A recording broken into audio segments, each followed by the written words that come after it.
Hello guys, જય શ્રી કૃષ્ણ. આજ હું સીતાફળની બાસુંદી લઈને આવી છું. તો એ સીતાફળ છે જેના મેં બી કાઢી નાખ્યા હતા. કાજુ બદામ છે, કસ્ટર્ડ પાવડર છે અને દૂધ 1.5 લીટર દૂધ લીધું છે મેં. એને થોડુંક ઉકાળી નાખ્યું છે. એમાં 1 વાટકી ખાંડ નાખી છે. જે નાની વાટકી ખાંડ આવે ને એ ખાંડ નાખી છે મેં. ના, દૂધ ઉકળી ગયું છે. તો આપણે એમાં કસ્ટર્ડ પાવડર નાખી દઈશું.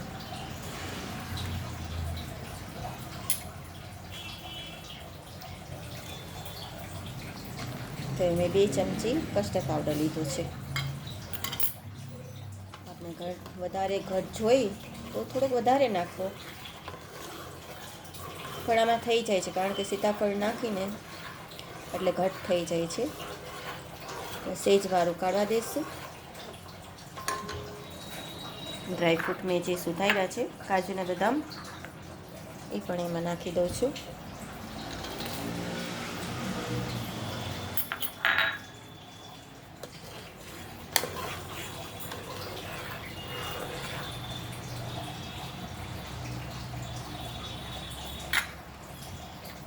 જોઈ શકો છો તમે.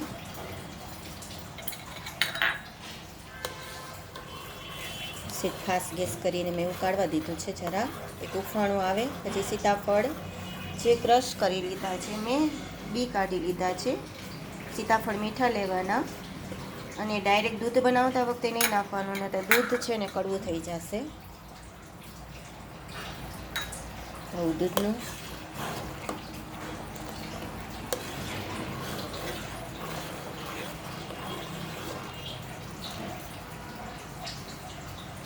સેજ વાર ઉકળવા દેવાનું છે. આપણે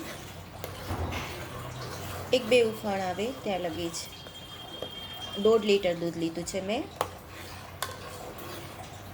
સીતાફળ 3 લીધા છે મેં. સીતાફળ છે.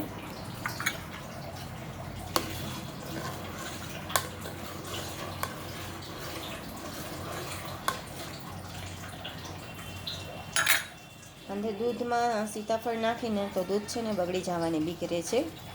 તો થઈ ગયું હોય ને ત્યારે જે એમ થાય કે હવે થઈ ગયું છે, તૈયાર થઈ ગયું છે, બની ગયું છે, ત્યારે સીતાફળ નાખવાનું અંદર. અને ખાટા ન હોવા જોઈએ સીતાફળ, મીઠા હોવા જોઈએ, નહીં તો દૂધ બગડી જશે તમારું. એકદમ પાકા થઈ ગયેલા હોય ને એવા સીતાફળ લેવા.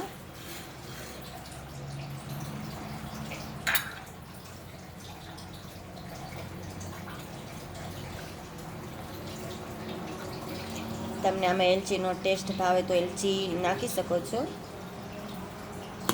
પણ હું નથી નાખતી આમાં એલચી, કારણ કે એમનેમ જ સરસ લાગે છે.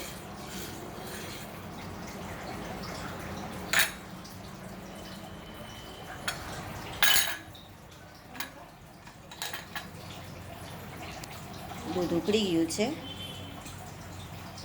હવે એમાં આપણે સીતાફળ નાખી દઈશું. જાજુ ઉકાળવાનું નથી આપણે, કારણ કે તરત ઘટ થઈ જાય છે દૂધ. એટલે દેખો, એ બાસુંદી જેવો જ થઈ ગયું છે ઘાટું.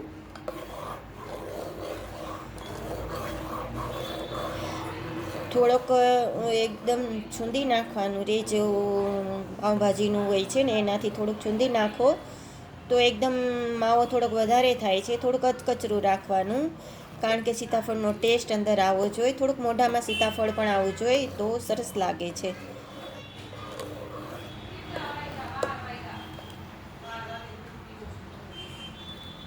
થઈ ગયું છે આપણું સીતાફળનું દૂધ.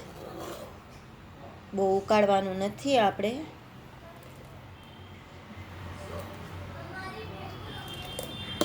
ખાસ ધ્યાન રાખજો, સીતાફળ મીઠા હોવા જોઈએ, નહીંતર દૂધ ફાટી જશે. અને સીતાફળ બનાવતી વખતે નહીં નાખવાનું, આખું કડવું દૂધ થઈ જશે અને દૂધ ભાવશે પણ નહીં, આખું વેસ્ટ જશે.